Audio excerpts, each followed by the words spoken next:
সমস্ত ছাত্রছাত্রী যুব ভাই বোনেদের তোমরা প্রত্যেকেই নাম নথিভুক্ত করিয়ে নিয়ে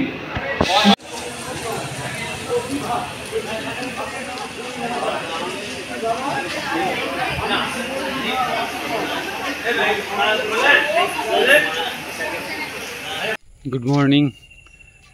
आज हे 24 जुलाई और रामकृष्ण मठ मयाल इछापुरे आज हे युव सम्मेलन।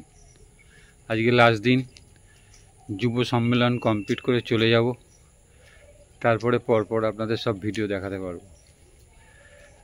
जायगाटा प्रथम दुदिन खूब गरम पेয়েছি। आजके टिप टिप करे बृष्टि पड़ছে। भक्तও कमे गेছে अनेक, आस्ते आस्ते सबाई चले गेছেন। আমরা বিকেল 3:55 ট্রেন ধরব। প্রসাদ গ্রহণ করার পর বেরিয়ে যাব।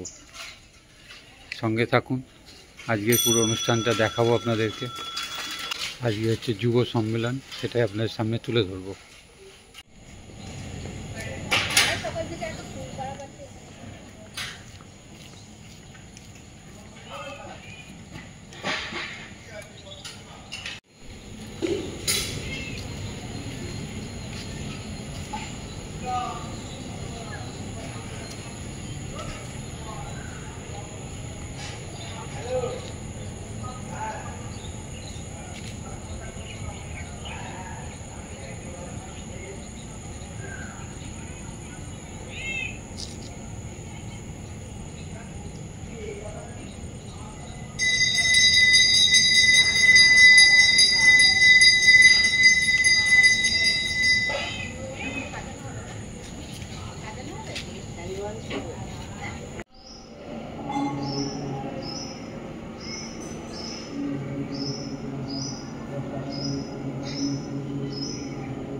কিছুক্ষণের মধ্যেই শুরু হবে যুব সম্মেলন রামকৃষ্ণ মঠ ইছাপুর ময়ালে।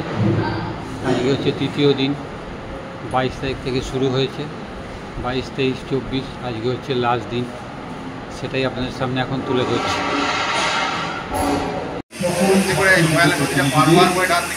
আমাদের যুব সমাবেশ করতে এবং এসে আসার জন্য এসে আসন গ্রহণের জন্য আমরা বারবার করে যুব ভাই বোনেদের কাছে আবেদন ও আহ্বান জানাচ্ছি। এখানে অনুষ্ঠান শুরু সময়ে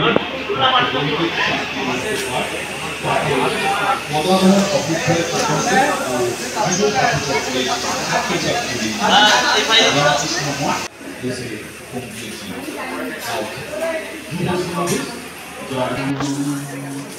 स्थापकाय च धर्मस्य सर्वधर्म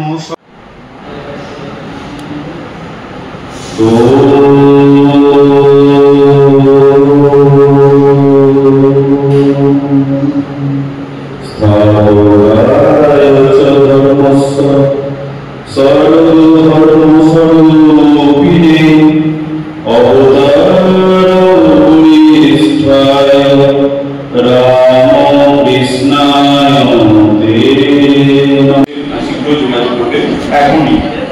ছাত্রছাত্রী ভাই বোনদের কাছে কি ঘোষণা, কেউ যদি তোমরা ভক্তিগীতি পরিবেশন করতে চাও বা গাইতে পারো বা রবীন্দ্র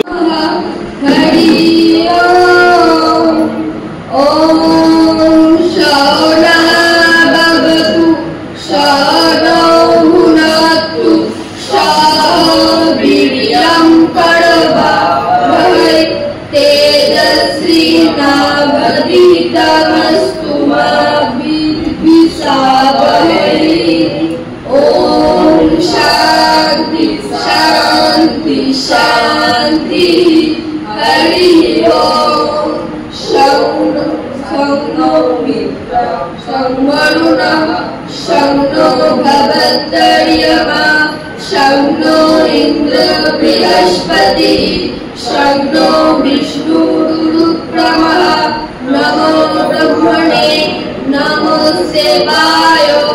त्वामेव प्रत्यक्षं ब्रह्मासि त्वामेव प्रत्यक्षं ब्रह्म वदिष्यामि ऋतं वदिष्यामि श्रुतं वदिष्यामि तन्मामवतु तद्वक्तारम् अवतु माम् अवतु वक्तारम्। ओम शांति शांति शांति। हरि ओम तत्सत्। श्री ओम पूर्णमदः पूर्णमिदं पूर्णात् पूर्णमुदच्यते पूर्णस्य पूर्णमेवावशिष्यते। ओम शांति शांति शांति। हरि ओम तत्सत्। श्री रामकृष्णार्पणमस्तु। পর্ব চলছে করতালি।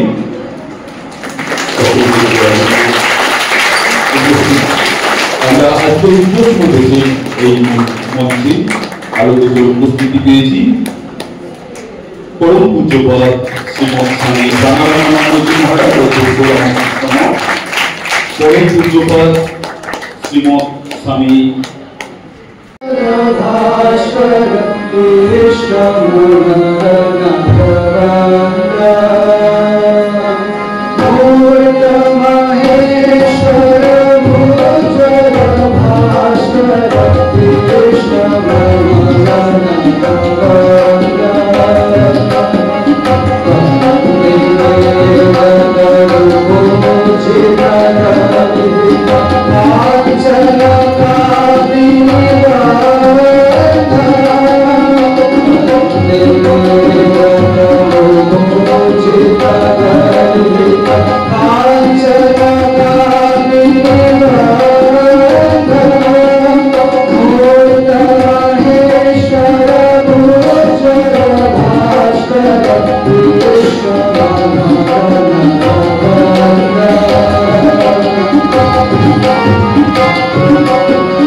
বক্তব্য রাখবেন পরম পূজ্যপাদ শ্রীমৎ স্বামী প্রাণময়ানন্দজি মহারাজ, রামকৃষ্ণ মঠ, ইছাপুর।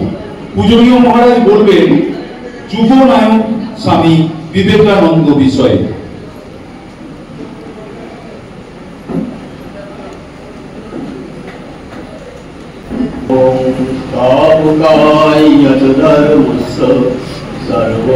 সর্বধর্মস্বরূপিণে অবতার বরিষ্ঠায় রামকৃষ্ণায় তে নমঃ। জননীং শারদাং দেবীং রামকৃষ্ণং জগদ্গুরু পাদপদ্মে তয়ো সিদ্ধা প্রণমামি মুহুর্মুহুঃ। নমো শ্রী যতিরাজায় বিবেকানন্দ সুরায় সচ্চিদ সুখ স্বরূপায় স্বামিনে তাপহারিণে। প্রণাম জানাই ইছাপুর গ্রামের গর্ব তথা বাংলা তথা সারা ভারতবর্ষের গর্ব স্বামী রামকৃষ্ণানন্দ মহারাজের পাদপদ্মে। মঞ্চে উপস্থিত পূজনীয় মহারাজগণ ও অন্যান্য মাননীয় অতিথিবর্গ ও আমার প্রিয় ছাত্রছাত্রীবৃন্দ, সকলকে যথাযোগ্য প্রণাম, নমস্কার ও শুভেচ্ছা জানিয়ে আমি এই যুগের নায়ক, যুব নায়ক স্বামী বিবেকানন্দকে আমার সাধ্যমতো স্মরণ করার চেষ্টা করব। ভারতবর্ষ পূর্ণভূমি, ভারতবর্ষ মুনিঋষিদের দেশ, ভারতবর্ষের মণিকোঠায় অনেক মণিরত্ন আছে, কিন্তু আমরা তার সন্ধান জানি না। ঠাকুর শ্রীরামকৃষ্ণদেবের কথায় সাপের মাথায় মণি রয়েছে, কিন্তু সাপ তা না জেনে তবু সে ব্যাং খেয়ে মরে। ঠাকুর শ্রীরামকৃষ্ণদেব আরেকটা সুন্দর গল্প করতেন। একজনের মাঝরাতে একটু তামাক খাওয়ার নেশা হয়েছে, কিন্তু তার সমস্যা হয়েছে তামাক আছে, আগুন নেই। সে দেখছে ঘরে আগুন নেই, তামাক জ্বালানোর মতো আগুন নেই। তিনি তখন লণ্ঠন নিয়ে বেরিয়ে পড়লেন একটু দূরে আরেক বাড়ি, সেই বাড়িতে গিয়ে সে ঘুমোচ্ছে, আর দুটোর সময় ঘুমিয়ে তাকে ঘুম থেকে ডেকে দিচ্ছে। ডেকে তুলে বলছেন, তোমার কাছে একটু আগুন হবে? আমার খুব তামাকের নেশা চেপেছে, তো আমাকে একটু আগুন দেবে, আমার ধরাবো। সে বলে, তুমি কেমন লোক তো, তোমার হাতে তো লণ্ঠন রয়েছে, লণ্ঠনে আগুন আছে না, তা তুমি সেইটা না দেখে তুমি এসছো রাত দুপুরে আমাকে জাগাতে। ওই আরেকজন যেমন কাঁধে গামছাটা রয়েছে, সারা দুনিয়া গামছাটা খুঁজে বেড়াচ্ছে। আমাদের ভারতবাসীদের সেই রকম অবস্থা হয়ে গেছে। আমাদের ভারতবর্ষ মুনিঋষিদের দেশ, এখানে জ্ঞানী মানুষের অভাব নেই, তবু আমরা জ্ঞান লাভের জন্য বিদেশিদের পায়ে পড়ি। আমরা যে কোনো জিনিসের জন্য তাকিয়ে থাকি বিদেশিদের দিকে। তারা করে একটা কিছু আবিষ্কার করবে, তারপরে আমরা সেটা ব্যবহার করব। যা কিছু তারা করবে তাই করবো। আর একটা কথা হচ্ছে, আমরা দীর্ঘদিন পরাধীন জাতি, প্রায় 800 বছরের মতো আমরা মুসলমান সাম্রাজ্যের অধীনে ছিলাম। মুসলমানরা এদেশে এসে অনেক অত্যাচার করেছে, নিপীড়ন করেছে, এদেশের লোককে পরাধীন রেখেছে। তারপরে এলো ইংরেজ। স্বামী বিবেকানন্দের যে সময়টায় আগমন, সে সময় ইংরেজ রাজত্ব 100 বছরের বেশি হয়ে গেছে। এই যে 900 বছরের বেশি পরাধীন থাকার ফলে আমরা একটা কৃতদাসের জাতে পরিণত হয়েছি। ওরা কিছু বললে তবেই আমরা যেন করবো, ওদের অনুকরণ না করলে আমাদের কিছু হয় না। আর সারা পৃথিবীতে তখন, মানে পৃথিবীর অর্ধেকেরও বেশি তখন ইংরেজদের সাম্রাজ্য। ইংরেজরা সে সময় চাইছে যে যে যে জায়গাতে তারা রাজত্ব করছে সেই জায়গাগুলোতে দীর্ঘদিন যাতে রাজত্ব করতে পারে। এখন একটা জায়গায় দীর্ঘদিন রাজত্ব করতে গেলে, একটা দেশে দীর্ঘদিন রাজত্ব করতে গেলে জানতে হয় সেই জাতটার মূল শক্তি কোথায়। এক একটা জাতির এক এক জায়গায় শক্তি থাকে। যেমন ইংরেজদের শক্তি হচ্ছে বাণিজ্যে, তারা প্রথমে এসেছিল বাণিজ্য করতে দেশে, তোমরা জানো নিশ্চয়ই। তারপরে আস্তে আস্তে এদেশের রাজা হয়ে গেল। আমেরিকানদের শক্তি হচ্ছে রাজনীতি। কারণ ভারতবর্ষের সমস্ত জাতির শক্তি হচ্ছে ধর্ম। ইংরেজরা দেখল যে আরে এই জাতটা এই যে ধর্ম করে এর মধ্যে কি আছে এমন, এই জাতের বেশিরভাগ লোক আখ পেটা খেতে পারে না, না খেয়ে থাকে বেশিরভাগ, কিন্তু এরা তবু কেউ দেখি অন্যায় করে না। বিশেষ করে গ্রামের গরিব মানুষগুলো, এরা কোনোভাবে মিথ্যা কথা বলে না, কারোর সঙ্গে বেইমানি করে না। এই জাতি এত শক্তি কোথায় পায় যে আখ পেটা খেয়েও তাদের মধ্যে এত শক্তি? তারা তখন বিভিন্ন পণ্ডিতদের পাঠালো, তাদের পণ্ডিতদের পাঠালো যে দেখো ঘুরে ঘুরে এই জাতটার শক্তি কোথায়। তখন তারা বলছে এই জাতটার শক্তি হচ্ছে আসলে ধর্মে। আর এই ধর্মকে যদি আঘাত করা যায়, এই জাতটার ধর্মকে সংস্কৃতিকে যদি আঘাত করা যায়, তাহলে এই জাতটাকে দীর্ঘদিন আমরা পরাধীন রাখতে পারি। আর একটা জিনিস হচ্ছে এই দেশটায় হিন্দুর সংখ্যা বেশি আর মুসলমানের সংখ্যা কম নয়, অনেক আছে। এরা বেশ মিলেমিশে থাকে। এদের মধ্যে যে বিভেদ ঢুকিয়ে দেওয়া যায়, তাহলে এই দেশটাকে দীর্ঘদিন শাসন করতে পারবে। আরেকটা কি দেখলো তারা, আরেকটা জিনিস দেখলো, হিন্দুরা, এরা হিন্দু বলছি আমরা, কিন্তু আসলে এরা অনেক সম্প্রদায় বিভক্ত। এরা কি একটা মূর্তি পূজা করে, কেউ যদি শিবের পূজা করে, কেউ কালী পূজা করে, কেউ দুর্গা পূজা করে, কেউ গণেশের পূজা করে, কেউ কার্তিকের পূজা করে। তো কি পূজা করে এরা? আর এই পুজোর মধ্যে কি আছে? মাটি দিয়ে তৈরি, কাঠ দিয়ে তৈরি, পাথর দিয়ে তৈরি। সে মাটির মূর্তি আবার কথা বলে নাকি? এদেরকে তখন বোঝানো হলো, হিন্দুদেরকে বোঝানো হলো যে তোমরা কি মাটির মূর্তি পূজা করো ইত্যাদি করো, তোমাদের এমনি কিছু হবে না।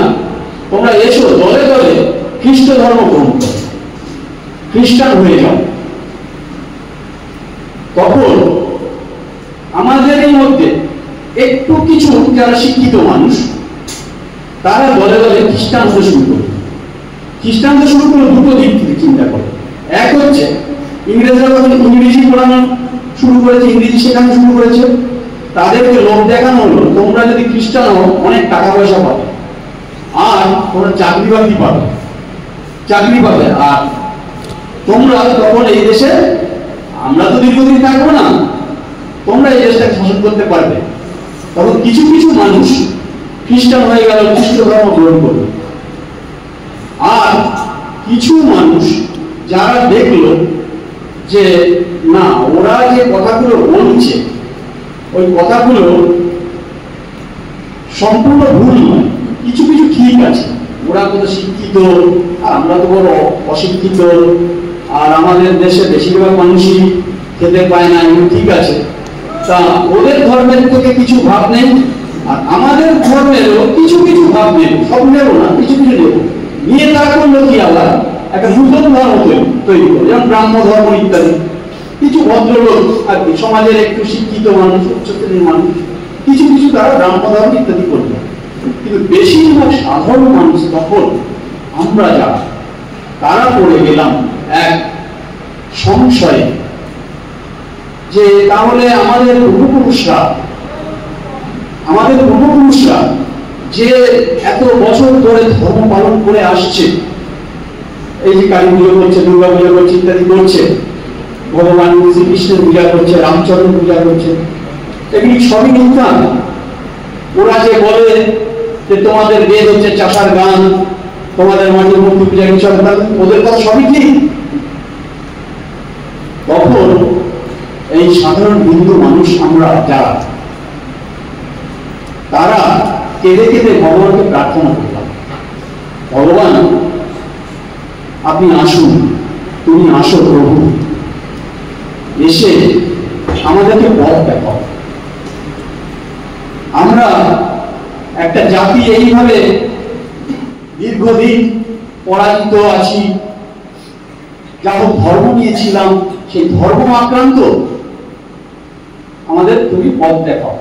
আর ঠিক ঠিক এসে বলে দাও যে আমাদের বেদ উপনিষদ যা কিছু বলছে এগুলো ঠিক কি ভুল। তখন সেই সমগ্র বেদই যেন রূপ ধারণ করে এলেন অবতার শ্রীরামকৃষ্ণদেব, শ্রীমা সারদা দেবী ও স্বামী বিবেকানন্দ। শ্রীরামকৃষ্ণদেব, শ্রীমা সারদা দেবী ও স্বামী বিবেকানন্দ আসলে কিন্তু তিন নয়, তিনে এক, একে তিন। আমরা যত এগিয়ে যাব তত বুঝতে পারি। যেমন একটা বেলপাতা, একটা বেলপাতা বললে আমরা কি বলি, তিনটে পাতা একটা বেলপাতা হয়, তেমন যেন মধ্যের পাতাটা শ্রীরামকৃষ্ণদেব, আর এ পাশে শ্রীমা সারদা দেবী, এ পাশে স্বামী বিবেকানন্দ। একই সেই ব্রহ্ম, সেই একই ব্রহ্ম জগৎকে জাগাতে ধরেছিলেন বেদ রূপ। সে বেদই আবার যেন, অর্থাৎ সেই ব্রহ্মই যিনি জগৎ পিতা, যিনি এই গোটা সমগ্র জগৎ সৃষ্টি করেছেন, তিনি যেন আবার এই তিনটি শরীর ধরে এলেন আমাদেরকে পথ দেখাতে, আমাদের এই যুগকে পথ দেখাতে, আমাদের এই জাতি যাতে আবার মাথা উঁচু করে দাঁড়াতে পারি, আমরা যাতে নিজেদের মধ্যে বিভেদে মত্ত না হয়ে উঠি, আমাদেরকে ঠিক পথ দেখাতে তিনি শ্রীরামকৃষ্ণদেব এলেন। সেটা অনেক বড় ব্যাপার, কিন্তু আমরা আজ শ্রীরামকৃষ্ণদেব শুধু ধরো থিওরিটা দিলেন, এবং শ্রীমা সারদা দেবী তার একটা নীরব জীবনযাপন করে দেখিয়ে গেলেন যে আমাদের মায়েরা, আমাদের বোনেরা কেমন জীবন কাটাবে, তিনি দেখিয়ে গেলেন এটা। আর স্বামী বিবেকানন্দ এলেন এই শ্রীরামকৃষ্ণদেবের বাণী সারা বিশ্বে ছড়িয়ে দেওয়ার জন্য এলেন স্বামী বিবেকানন্দ। স্বামী বিবেকানন্দ কে শ্রীরামকৃষ্ণদেব ভার দিয়েছিলেন যে এই যুগে যে অন্ধকার রয়েছে সে অন্ধকারকে দূর করতে হবে, বিশেষ করে যুব শক্তিকে জাগাতে হবে। স্বামী বিবেকানন্দ শুধু না, তার সঙ্গে আরো 15 জন তার গুরু ভাইরা ছিলেন। সবাইকে আমরা যদি দেখি সবাই মিলে এক, কিন্তু এদের মূল নেতা ছিলেন স্বামী বিবেকানন্দ। যাই হোক, স্বামী বিবেকানন্দ এসে দেখলেন এই যাত্রা, এই যে দীর্ঘদিন পরাধীন থেকে এর ভেতরে যে শক্তিটা, মানুষ হিসেবে বেঁচে থাকার যে শক্তিটা, সেই শক্তি হারিয়ে ফেলেছে। অতএব এই শক্তিকে জাগাতে হবে। স্বামী বিবেকানন্দ দেখলেন ভারতবর্ষের গরিব মানুষ যারা, নিরীহ মানুষ যারা, গ্রামের মানুষ যারা, তাদেরকে ধর্ম শেখাতে হবে না, তারা সবাই ধর্ম কি জিনিস জানে, কিন্তু তাদের প্রধান অভাব হচ্ছে, এই ভারতবর্ষের মানুষের প্রধান অভাব হচ্ছে তারা দুবেলা দুমুঠো পেট ভরে খেতে পায় না। স্বামী বিবেকানন্দ দেখলেন এই দেশটার, এই যাত্রা দুটি মনোভাব। এক হচ্ছে এই ধর্ম করে, জাত করে, সম্প্রদায় করে এই গরিব নিরীহ মানুষদের মধ্যে বিভেদ ঢুকিয়ে দেওয়া হয়েছে, আর তারা এই জন্য একতাবদ্ধ হতে পারছে না। তারা যদি একতাবদ্ধ হয়ে যায়, গরিবরা যদি সব এক হয়ে যায়, তাহলে বড় লোকেরা শোষণ করতে পারে না। আর গরিবরা যেহেতু এক নেই, তাদের মধ্যে হাজারটা সম্প্রদায় রয়েছে, সবাই যে হিন্দু তাও হয়তো সবাই জানে না। তখন গরিব মানুষরা, বিরাট বড় দেশ ভারতবর্ষ, কোথায় দক্ষিণ ভারতের কেরালা, তামিলনাড়ু, আর কোথায় তোমার পূর্ব ভারতের অরুণাচল প্রদেশ ইত্যাদি, কিন্তু সবাই যদিও আমরা হিন্দু, কিন্তু আমরা হিন্দুরা একত্রিত নই। এই সকল হিন্দুদের একত্রিত করতে হবে এবং তাদের মধ্যে যে বিভেদ এসছে, এই বিভেদকে ভুলে তারা যাতে সংঘবদ্ধ হতে পারে। আর তারা আসলে অনেকে হয়তো ধর্ম পালন করে, দেখলে বিভিন্ন পুজো করে, যে দুর্গা পূজা করে সেও হিন্দু, যে অন্য পূজা কার্তিকের পূজা করে সেও হিন্দু, সবই হিন্দু। কিন্তু কেন পূজা করে, পুজো করার আসল উদ্দেশ্য কি, আসলে আমরা বেশিরভাগ মানুষ জানি না। এই স্বামী বিবেকানন্দ সেইটি সকল মানুষের মধ্যে ঘোষণা করার জন্য কেন আমরা পূজা করি, কেন আমরা পূজা করি, এই যে অধ্যক্ষ মহারাজ বলে গেলেন, আমাদের প্রত্যেকের মধ্যে আছে ব্রহ্মের অসীম শক্তি। মানে আমাদের প্রত্যেকের মধ্যে সেই ব্রহ্ম বিরাজ। ব্রহ্ম অর্থাৎ সোজা কথায় বললে ভগবান। তোমরা এখন এইটুকু জানো, বড় হলে আরো জানবে ভগবান। ভগবান আমাদের প্রত্যেকের মধ্যে বিরাজিত। এইবার সেই ব্রহ্মের শক্তি আমাদের প্রত্যেককে জাগরিত করতে হবে। জাগরিত করবো কিভাবে?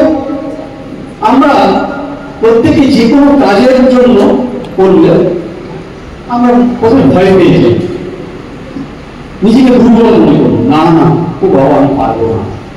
এই যে ভয়, প্রথমেই আমাদের এই ভয়কে দূর করতে হবে, এই যে দুর্বলতাকে দূর করতে হবে।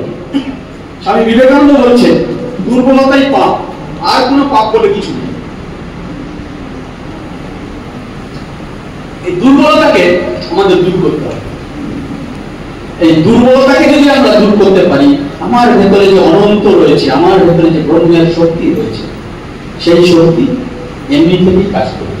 ধর্মের কাজ হচ্ছে এই, ধর্মের কাজ হচ্ছে, ধর্ম কখনো যুক্তিহীন কথা বলে না, কিন্তু আমাদেরকে শেখানো হচ্ছে যে আমরা ধর্ম পালন করি, এই বিভিন্ন কুসংস্কার পালনের মাধ্যমে ধর্ম পালন করি। আগেকার দিনে ধর্ম পালন বলতে মানুষ বুঝত কে উঁচু জাত কে নিচু জাত, কার জল ছোঁয়া যাবে কার জল ছোঁয়া যাবে না, কাকে দেখে ঘর থেকে বেরোলে সুযাত্রা হবে, কাকে দেখে ঘর থেকে বেরোলে কুযাত্রা হবে, কোন দিনে কোন খাবো কোনটা খাবো না, বাম হাতে জল খাবো না ডান হাতে জল খাবো, ইত্যাদি ইত্যাদি বিভিন্ন সংস্কার, তাই না? এখনো গ্রামাঞ্চলে কিছু কিছু আছে। যেমন আগেকার দিনে আমাদের জাতপাতের বিভেদটা এতটা ছিল যে কোন গরিব মানুষ সকালবেলা রাস্তায় বেরোনোর আগে খবর দিত যে অমুক বাবু রাস্তায় বেরোয় দিত। যদি সেই উঁচু জাতের কোন তেমন ভদ্রলোকের নজরে ওই গরিব মানুষটি নিচু জাতের মানুষটি নজরে পড়ে যেত, তাহলে তাকে শাস্তি পেত। তুই কেন সকালবেলা রাস্তায় বেরিয়েছিস, তোর মুখ দেখার জন্য আমার আজকে সারাটা দিন খারাপ যাবে। কোন পুকুরে ঠিক করা ছিল যে এই পুকুরের জল অমুক অমুক জাতের লোকেরা, উঁচু জাতের লোকেরাই শুধু ব্যবহার করবে, নিচু জাতের লোকের ব্যবহার করতে পারবে না। স্নান করতে পারবে না, এমনি জল খেতেও পারবে না, সে পুকুরে জলও খেতে পারবে না। সমস্ত ব্যাপারে কোথাও একটা অনুষ্ঠান হলে কিছু হলে ওই নিচু জাতের মানুষরা তারা ওই বাড়ির বাইরে বসে মাটিতে বসে খাবে, আর উঁচু জাতের মানুষরা তাদের জন্য আলাদা ব্যবস্থা, ইত্যাদি অনেক কিছু, জাতপাতের বিভেদ ইত্যাদি অনেক কিছু ছিল। শ্রীরামকৃষ্ণদেব, শ্রীমা সারদা দেবী, স্বামী বিবেকানন্দ এলেন এই জাতপাতের বিভেদকে সম্পূর্ণ তুলে দিয়ে আমাদের মধ্যে একতার বন্ধন আনতে, আমরা যাতে এক হয়ে সমস্ত, দেখো এই জাতটার কত মানুষ, আমরা এখন প্রায় 150 কোটি, এই 150 কোটি মানুষ আমরা রয়েছি। আমরা যদি একতাবদ্ধ হই, আমাদের সঙ্গে আর কেউ পারবে? কোনো বিদেশি শক্তি পারবে আমাদেরকে পরাধীন করে রাখতে? কিন্তু আমাদের কি জিনিসের অভাব? একতার অভাব। আর কি অভাব? একটু আগে বলেছি, কি অভাব? অন্নের অভাব, দুটো পেট ভরে খেতে পাওয়ার অভাব। কেন আমরা পেট ভরে খেতে পাই না?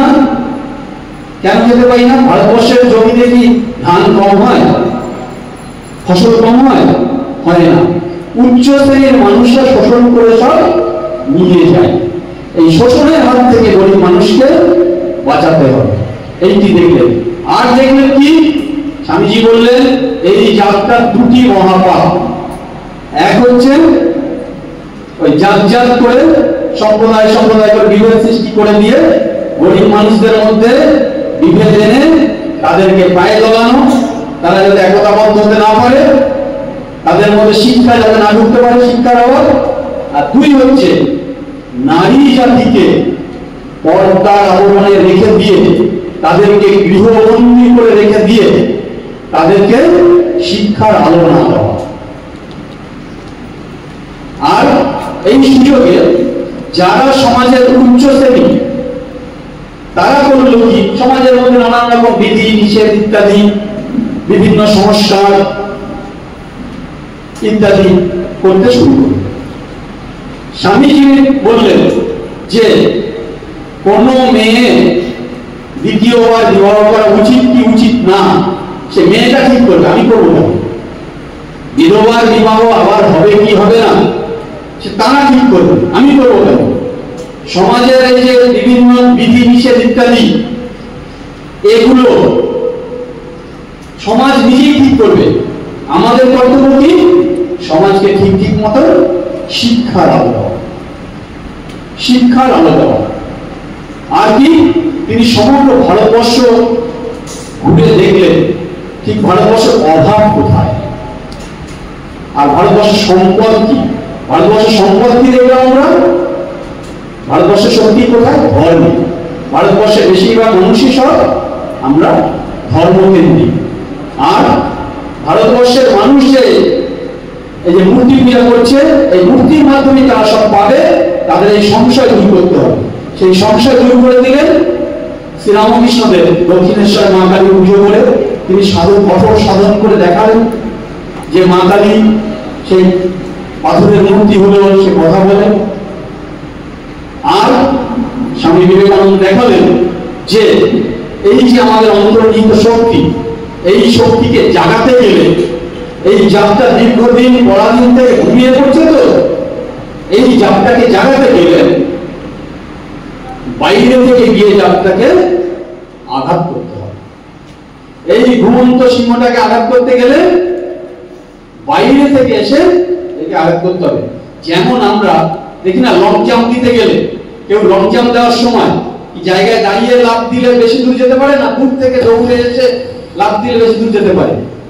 দূর থেকে দৌড়ে এসে বেশি দূর থেকে দৌড়ে আসলে অনেক দূর যেতে পারে। তেমন এই যাত্রাকে জাগাতে হবে, ঘুমন্ত সিংহকে জাগাতে হবে। এই জাতির ভিতরে যে অফুরন্ত শক্তি আছে, এই জাতির মানুষ, এই যে তার ভেতরে অসীম শক্তি, তার ধর্মের মধ্যে অসীম শক্তি, তার ধর্ম পালনের মধ্যে অসীম শক্তি, বেদ উপনিষদের মধ্যে যে অসীম শক্তি আছে, সেই শক্তির কথা জানে না। সেই শক্তিকে জাগাতে গেলে বাইরে থেকে জাগাতে হবে। সেই সময়তেই ভগবানের ইচ্ছায় যেন আমেরিকায় একটি বিরাট ধর্ম মেলা, প্রথমে হলো বিশ্ব মেলা, তারপরে সেখান থেকে ধর্ম মেলা, ধর্ম মহাসভার আহ্বান। স্বামী বিবেকানন্দ কিন্তু কেউ ডাকেননি, তখন তো তাকে কেউ চেনে না। তখন তো তিনি এক নিঃসহায় কপরদক্ষিণ সন্ন্যাসী, সারা ভারতবর্ষ ঘুরে বেড়াচ্ছেন। কোনোদিন খাওয়া জুটছে সামান্য, কোনোদিন কিছু জুটছে না। 3 দিন ধরে তিনি হয়তো কিছুই খাননি, এইরকম।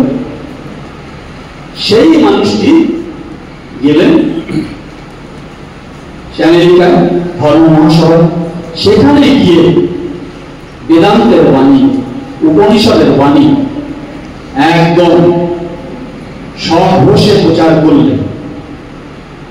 একদম যেন সেই বেদান্তের ধক্কা নিনাদ বাজিয়ে দিলেন সারা পৃথিবীর মানুষের কাছে। সারা পৃথিবীর মানুষ তখন দেখলেন, আরে এই যাত্রার কাছে আমরা ধর্ম প্রচার করতে যাচ্ছি, এদের কাছ থেকে আমাদের ধর্ম শেখা উচিত। আসলে সেই যে ধর্ম মেলা ইত্যাদি হয়েছিল সারা পৃথিবীতে, ওরা চাইছিল, আমেরিকানরা, ইংরেজরা চাইছিলেন যে খ্রিস্ট ধর্মই যে প্রধান ধর্ম সেইটা প্রচার হোক।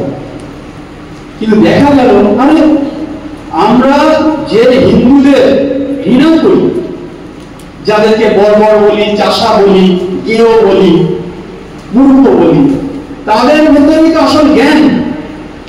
এই মাত্র 30 বছর বয়সী একটি সন্ন্যাসী, 30 বছর বয়স তখন স্বামী বিবেকানন্দ, তিনি কি জাদুটা করে গেলেন। সমস্ত আমেরিকার অধিবাসীরা যেই নয় 5 মিনিটের বক্তব্য শেষ হলো প্রথম দিনে, সভা সূত্র সব মায়েরা বোনেরা সব মিলে ছুটে আসলো স্বামীজিকে একবার পূর্ণ স্পর্শ করার জন্য। স্বামীজি যখন আমেরিকায় গেলেন তখন কোথায় থাকবেন, কি খাবেন, কি করবেন তার কিছু ঠিক নেই।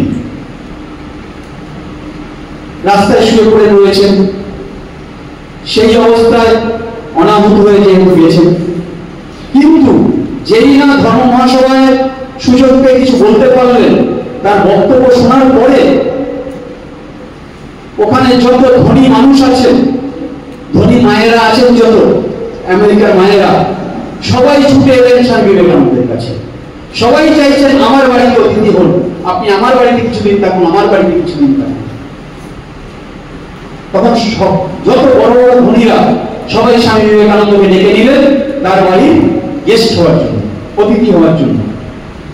এবার সেদিন রাত্রে স্বামীজি আগের দিন রাতে তো পথে শুয়েছিলেন, পরের দিন রাতে যে ধনীর বাড়িতে তাকে শুতে দেওয়া হয়েছে, সে আমেরিকার বিখ্যাত হিল পরিবার, যাকে পরবর্তীকালে স্বামী বিবেকানন্দ মা বলে ডাকতেন, আর তার মেয়েদের বোন বলে ডাকতেন।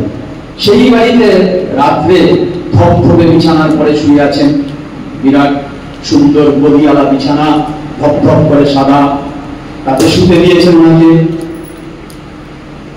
আরামে ঘুমোবার কথা। কিন্তু স্বামী বিবেকানন্দ সেই বিছানার পরে শুয়ে ঘুমোতে পারছেন না। তিনি বিছানা থেকে নেমে পড়ে, ঘর তো বন্ধ, ঘরে আর কেউ নেই, বিছানা থেকে নেমে পড়ে মেঝেতে শুয়ে উপুর হয়ে পড়ে কাঁদছে। কান্নায় তার বালিশ ভিজে যাচ্ছে, বিছানা এই মেঝে ভিজে যাচ্ছে। কেন কাঁদছেন? আজ তো তার আনন্দের কথা। কেন কাঁদছেন? তিনি বলছেন, মা, আমি তো এত সুখ এত আনন্দ চাইনি। আমি আমেরিকা এসেছিলাম, আমার দেশবাসী দুটো পেট ভরে খেতে পায় না, তাদের সব অন্ন নেই, বস্ত্র নেই, তারা যে কাজকর্ম করবে তা নেই, বেশিরভাগই বেকার। তাদেরকে জাগানোর জন্য, তাদের মধ্যে শিক্ষা নেই, তারা যাতে উপযুক্ত শিক্ষা লাভ করতে পারে সেই পথ দেখার জন্য আমি তো আরাম চাইনি, মা আমাকে পথ দেখাও, আমি কিভাবে আমার দেশবাসীকে জাগাবো। এই যে স্বামী বিবেকানন্দের হৃদয়, গোটা দেশবাসীর জন্য তিনি কাঁদছেন, গোটা দেশবাসীর জন্য কাঁদছেন। এইটি হচ্ছে স্বামীজিকে অনুসরণ করা আমাদের মূল বিষয়। স্বামীজি বলছেন, একটা মানুষ বড় হয় তিনটে জিনিস যদি তার থাকে, তাহলে সে মানুষটি বড় হয়। কি কি সেই তিনটি জিনিস? স্বামী বলছেন 3P: পিউরিটি, পেশেন্স, পার্সিভারেন্স।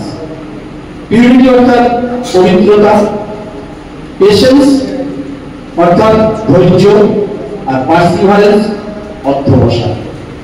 পবিত্রতা বলতে আমরা কি বুঝি? পবিত্রতা মানে আমি সৎ, আমি সুন্দর, আমার মধ্যে কোনো পাপ নেই, তাই তো? আমরা তো সকলেই পবিত্র। এই আমি যে পবিত্র, আমার মধ্যে কোনো পাপ নেই, এইটি দৃঢ় বিশ্বাস করে, আর আমি যে কর্মটা করছি সেই কর্মটা কোনো ধান্দা নিয়ে করছি না। আমরা বেশিরভাগ কর্ম করি ধান্দা নিয়ে, এইটি করলে এই হবে, আর মিছিলে গেলে কি পাবো? ওই 1000 টাকা 1200 টাকা পাবো, তাই তো? তো এই কিছু পাওয়ার পেছনে যদি আমরা দৌড়ই, যেমন ছাগলকে কাঁঠাল পাতা দিয়ে দেখাই না, একটা কাঁঠাল পাতা ডাল নিয়ে যায়, একদল ছাগলকে নিয়ে যায়, নিয়ে গিয়ে পাতাটাও খেতে হয় না, কিন্তু পরে বলি দেয়। আমাদের মধ্যে যদি এইরকম কিছু পাবার বাসনা থাকে, লোভ থাকে, তাহলে আমাদেরও সমাজের চালাক লোকেরা এইভাবে নিয়ে বলি দেবে। আমরা যখন যা কিছু করব আমরা পবিত্র হৃদয়ে করব, পবিত্র হৃদয়ে করব, অর্থাৎ আমি এর জন্য ধান্দা চাই। আমি মানুষকে ভালোবাসি, সকলকে ভালোবাসি, দেশকে ভালোবাসি, জাতিকে ভালোবাসি, আমার গ্রামের মানুষকে ভালোবাসি। অতএব আমি পবিত্রভাবে যা কিছু করব। আর প্রতিটা মানুষের কর্তব্য বুঝতে হবে। আমার কর্তব্য কি? আমি বড় হওয়ার জন্য তাদের কাছে ঋণী। প্রথম ঋণী আমার বাবা মায়ের কাছে, দ্বিতীয় ঋণী শিক্ষকদের কাছে, গুরুজনদের কাছে, পাড়ার মানুষদের কাছে, দেশের মানুষদের কাছে আমি ঋণী আছি। আমার কর্তব্য হচ্ছে আমাকে লেখাপড়া শেখানোর জন্য প্রতি মাসে স্কুলে কত লাখ টাকা করে খরচা হয়, সে টাকাগুলো সরকার দেয় কোথা থেকে? আমাদের যে দেশের গ্রামের যে গরিব মানুষেরা, গরিব চাষিরা ইত্যাদি কষ্ট করে ফসল ফলায়, অন্যান্য কাজ করে, তাদের শ্রমের পয়সা দিয়ে কিন্তু সরকার দেয়। সরকার কি নিজেদের থেকে দেয়? আর সরকারের তো অনেকটা চলে যায় তাদের চুরি সামলাতে, তবু আমাদের দিচ্ছে। দিচ্ছে তার জন্য আমরা কাদের কাছে ঋণী? এই দেশের মানুষের কাছে, গরিব মানুষদের কাছে ঋণী।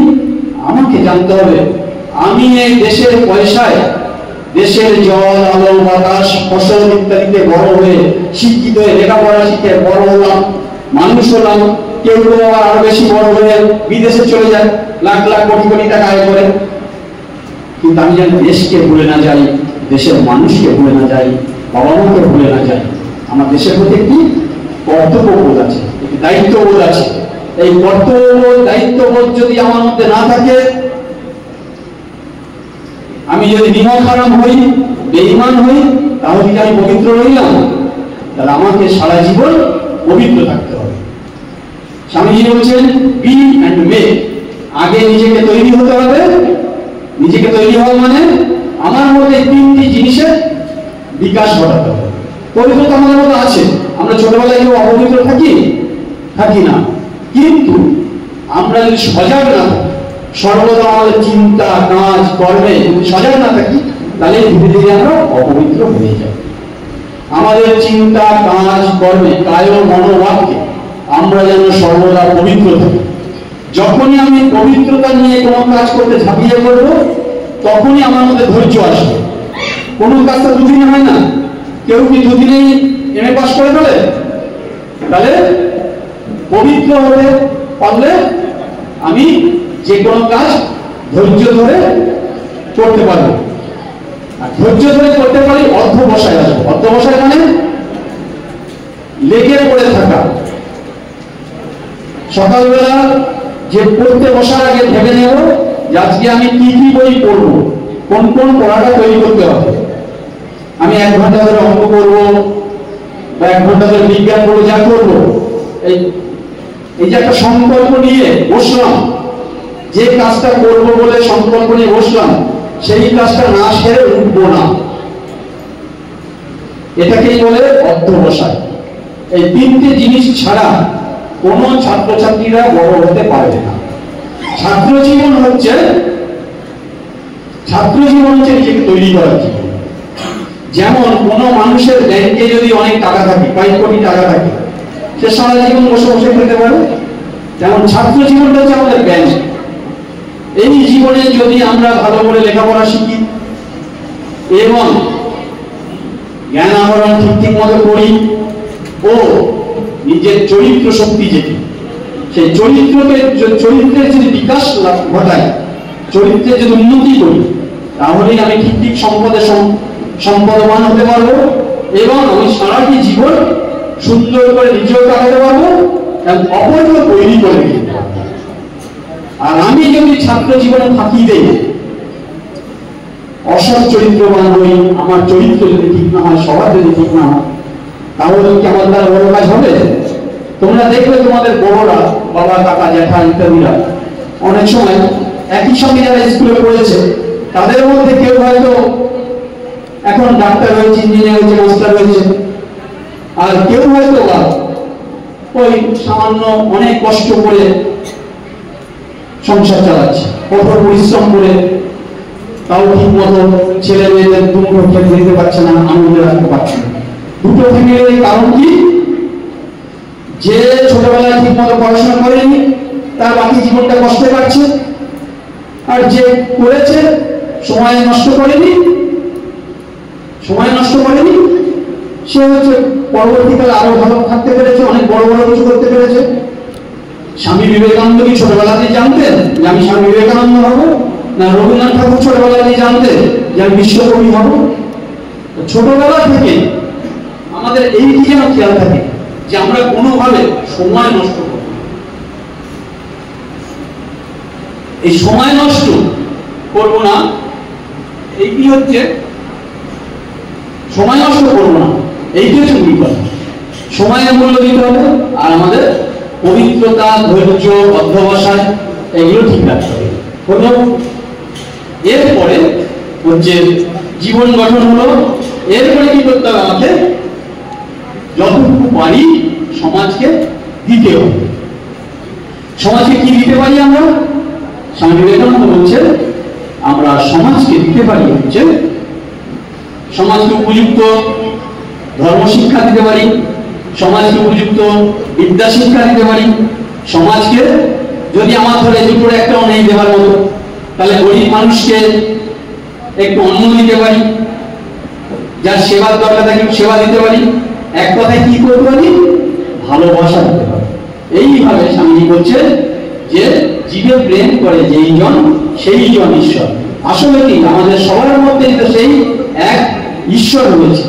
সেই ঈশ্বরকে আমরা এই বাইরে থেকে দেখছি জীব, আলাদা জীব, কিন্তু ভেতরে সেই ঈশ্বরকে দেখবার চেষ্টা করি এবং তার মাধ্যমে, তার সেবার মাধ্যমে, তার পূজার মাধ্যমে যদি সেই ঈশ্বরের পূজা করি তাহলেই আমার জীবনে আসবে সফলতা। এই মন্ত্র আমরা ভুলে গিয়েছিলাম। এই মন্ত্র এই যুগে এসে আবার এই যুগের মানুষকে শেখানোর জন্য, এই যুগের এই সমগ্র যুগটাকে জাগানোর জন্যই আসেন বীর সন্ন্যাসী স্বামী বিবেকানন্দ। তাই তো তিনি যুবনায়ক বিবেকানন্দ। সেই যুবনায়ক বিবেকানন্দের পাদপদ্মে প্রণাম জানিয়ে আমাদের প্রার্থনা আমরা যেন স্বামীজির মন্ত্রে জেগে উঠতে পারি, আমরা যেন স্বামীজির স্বপ্ন ভুলি না, আমরা যেন স্বামীজির মন্ত্র ভুলি না। সবাই ভালো থাকবে, আনন্দে থাকবে।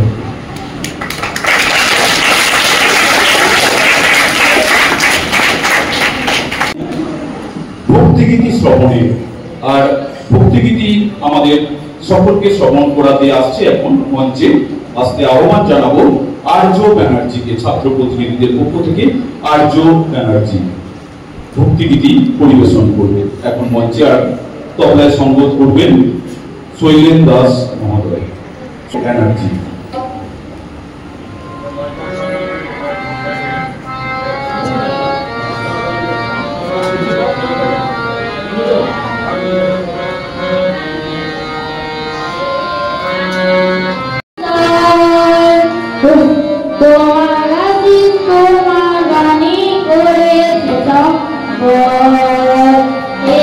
স্বামীজি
সুন্দর প্রতীকী বক্তব্য উপস্থাপন আর বক্তব্য রাখবে এখন ছাত্র প্রতিনিধিদের পক্ষ থেকে অঙ্কন ভট্টাচার্য।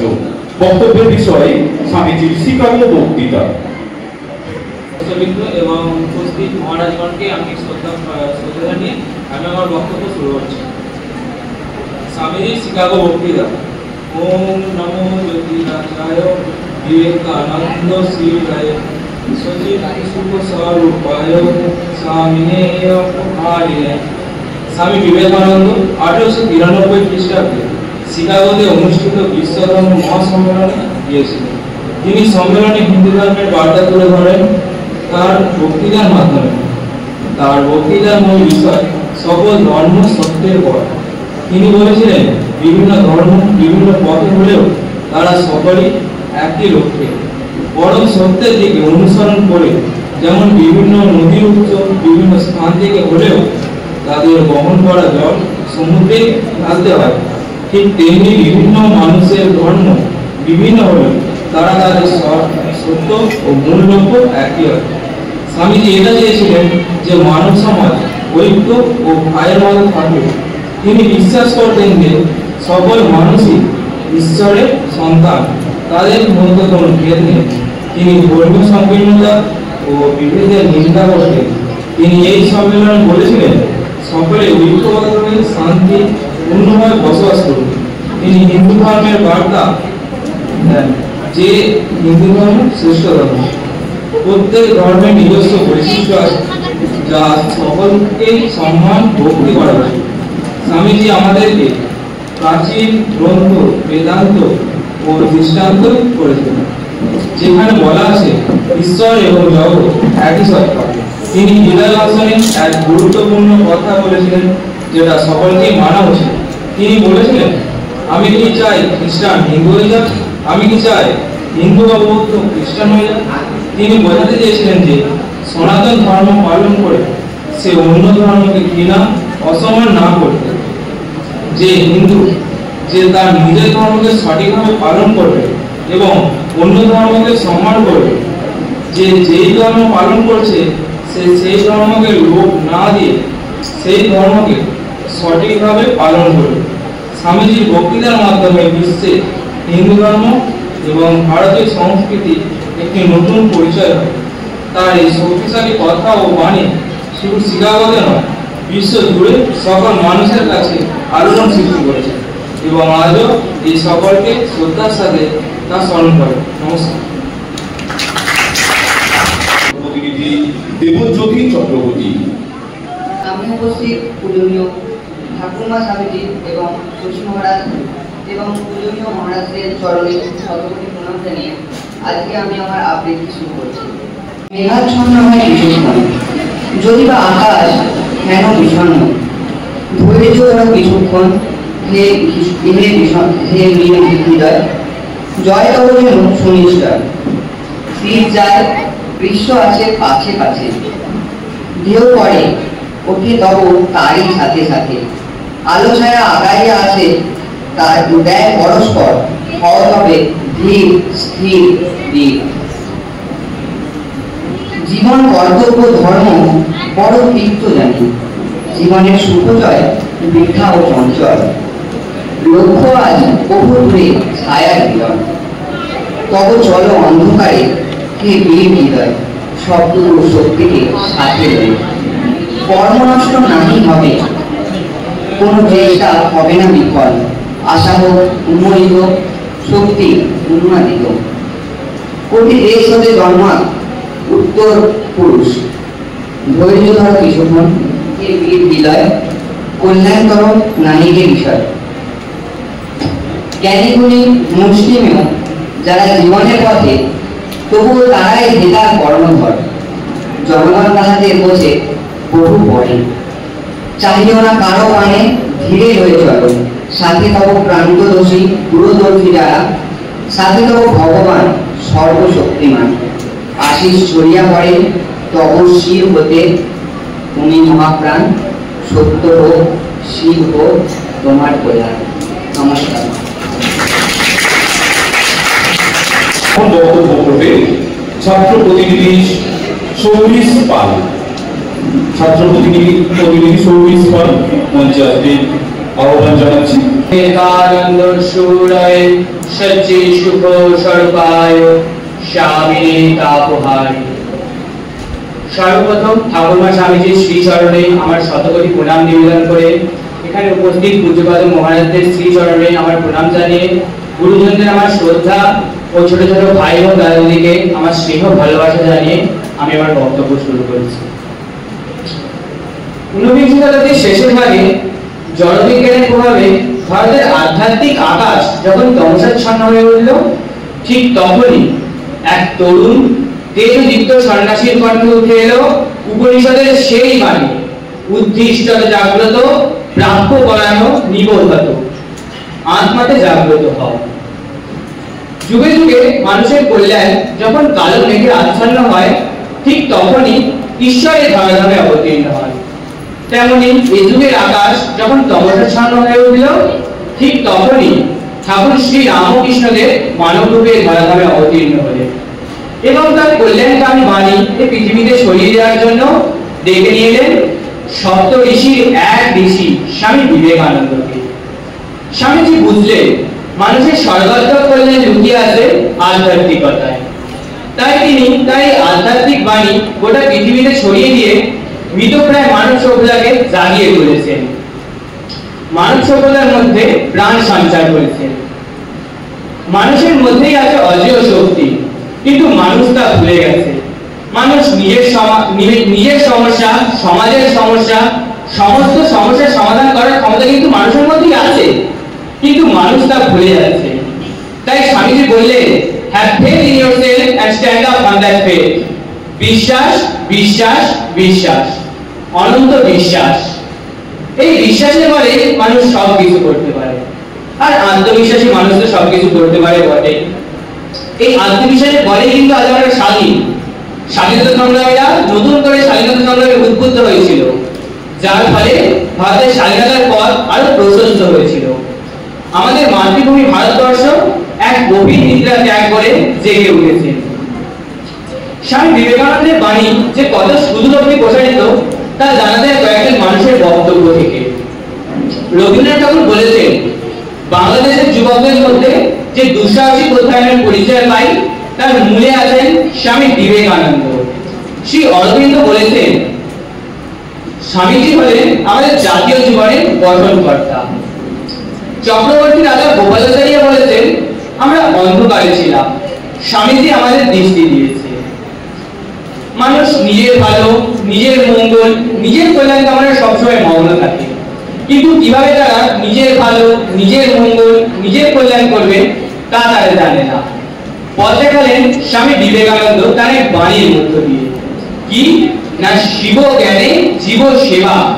আমরা যদি শিব মনে করে প্রত্যেকটি জীবের সেবা করতে পারি তবেই হবে আমাদের কল্যাণ, না হলে যত যাই করি কোনো কিছুতেই কিছু সম্ভব নয়। কিন্তু এখনকার দিনে রাস্তায় বেরোলে দেখা যাচ্ছে রাস্তার দুপাশে মারামারি, হানাহানি, রক্তক্ষয়ী সংগ্রাম লেগেই রয়েছে। কেন এরকম অবস্থা? এরকম ভারতবর্ষ কি স্বামী চেয়েছিলেন? চাননি। তার স্বামীজি বারবার বলেছেন, এসো মানুষ হও, আগে আমাদের মানুষ হতে হবে। কিন্তু আমরা সেটা স্বামীজির সত্তা ধরে রাখতে পারছি না।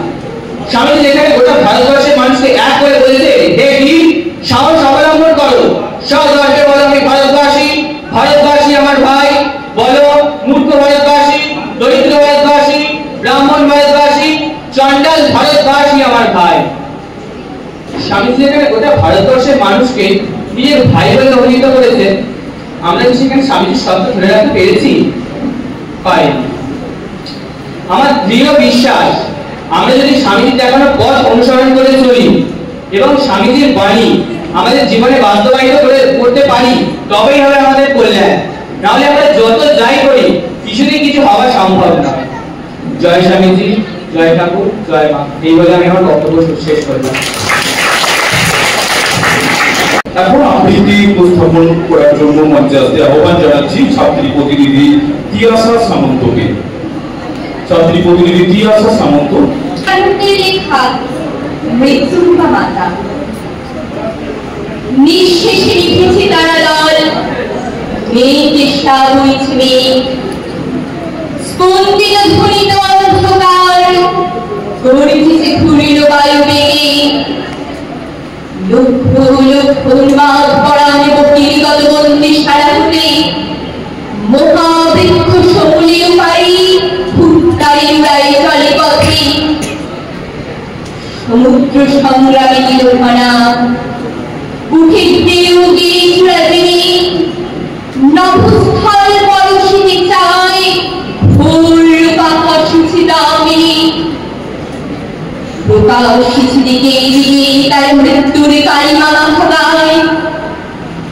লক্ষ লক্ষ ছায়ার সুরে দুঃখ রাশি জগতে ছড়ায়। নাচে তারা উন্মাদ তাণ্ডবে, মৃত্যুর উপমা আমার আয়। করালি করাল তোর নাম, মৃত্যু তোর নিঃশ্বাসে প্রশ্বাসে। তোর ভেবে চরণ নিক্ষে প্রতি পদে ব্রহ্মাণ্ড বিনাশী। কালী তুই প্রলয় রূপিণী, আর মাগো আর মোর পাশে। সাহসী দুঃখ দৈন্য চাই, মৃত্যুরে বাঁধে বাহু পাশে। কার মৃত্যু করে উপভোগ, মাতৃরূপা তারই কাছে আসে। নমস্কার। এখন বক্তব্য রাখবেন ছাত্র প্রতিনিধি পাপাই রায়।